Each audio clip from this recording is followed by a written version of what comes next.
Hello everyone, I'm Tanaka and I'm very passionate about mental health.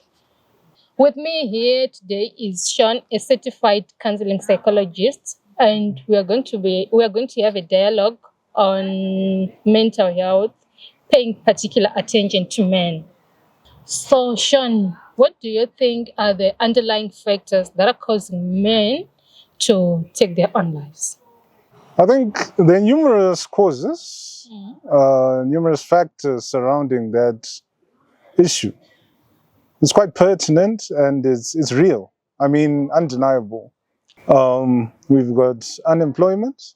Then there are causes that emanate from addiction. Closer to home, we could talk about gambling addiction, drug addiction, the sorts.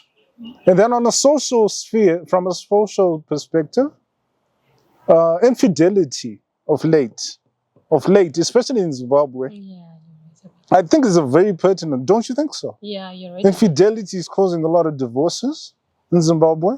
That could be a leading cause. Yeah, you're right about that because apparently on social media Mhm. there was a man who committed suicide because he was assaulted by his girlfriend. And then, Goodness, shame. so what do you think? Are these people failing to come up front and seek help so that they do not end up taking their own lives? Or what do you think about men and going up front and seeking help in general? Men are very particular, Okay. and it all emanates from the way we were raised, our upbringing.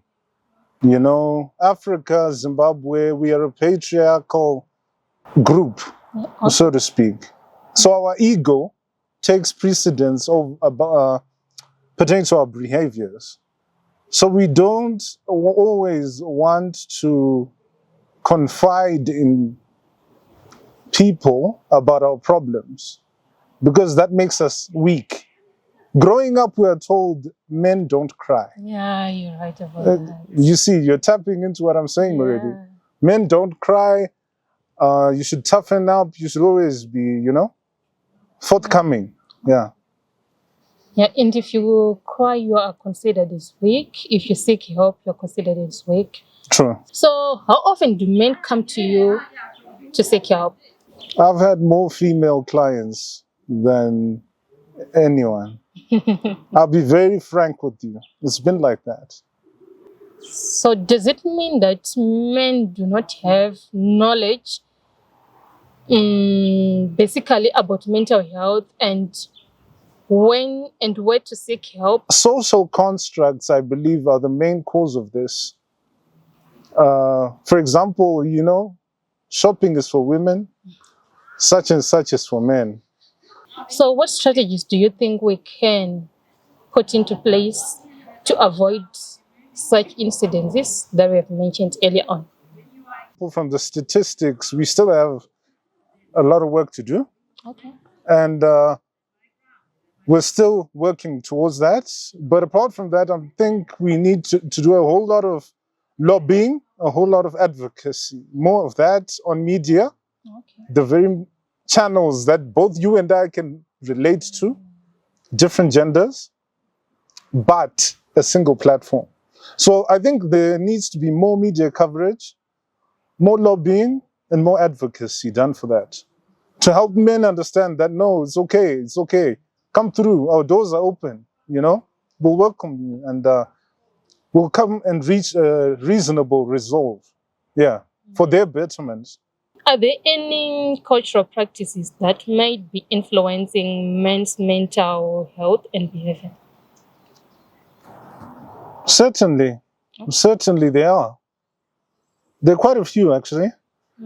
Um, for instance, I mentioned patriarchy initially when we were starting this dialogue. Yes. Of course, this is both from a religious, for some, and societal background.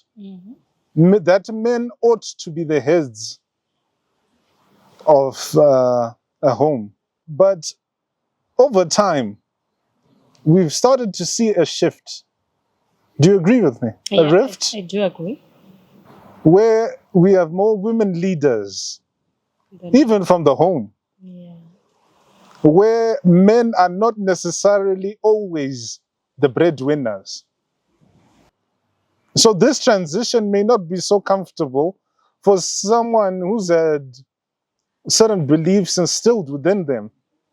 They may feel belittled. Now, I say this from experience. All right. And they wouldn't know how to respond to that. Say, for instance, a man is working under the authority of a woman, Yes. or a man is coming home to a wife who is the breadwinner. I can already sense tension there. Yeah, There's love, yes. There's respect, yes. But, the shifts. in quotes. Mm-hmm. Then, for instance, I just thought of something. Oh, yes. You go ahead and marry your wife. This is an African context, mind you. Yeah. You pay the bridal wealth. Mm-hmm. You go. You see? You pay through your nose.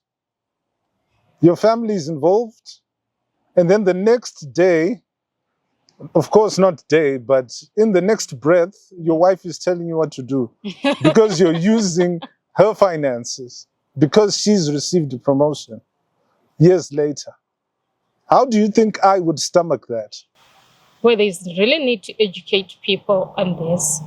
No. Yeah, so that they're aware that life can change in the blink of an eye, but when it changes, it doesn't mean that life is over. No, it's not the end. Yeah, it's not the end of life. What message, as a certified counseling psychologist, what message can you share with other men out there who might be struggling with mental health issues, and maybe they might be afraid, or they might be hesitant rather, to come up front and talk about it? Fellow men, I would encourage you to console in someone you trust. Look for someone you can talk to. Just being heard makes the difference. Trust me, I would know. And believe you me, all over, we've got mental health practitioners ready to receive and assist you in the clinics across the country, the hospitals across the country. Probably most of you weren't even aware of that. But I would also like to invite you, for instance, to the Friendship Bench. At present, we're here at 9 Even Rise. If, for instance, you'd like a session with myself, I'd be more than willing to, invite you in. My doors are always open, and you don't have to pay for the counseling. That's the beauty of it. And I went through clinical depression. One of the worst one could possibly imagine, when I lost my sight. I'm wearing these shades not as a fashion statement, but I lost my sight 13 years ago. And I have a story to tell. You can come through, we can talk it over. It's not the end. It's never the end. There's always a solution. Until next time. Thank you so much for watching this far.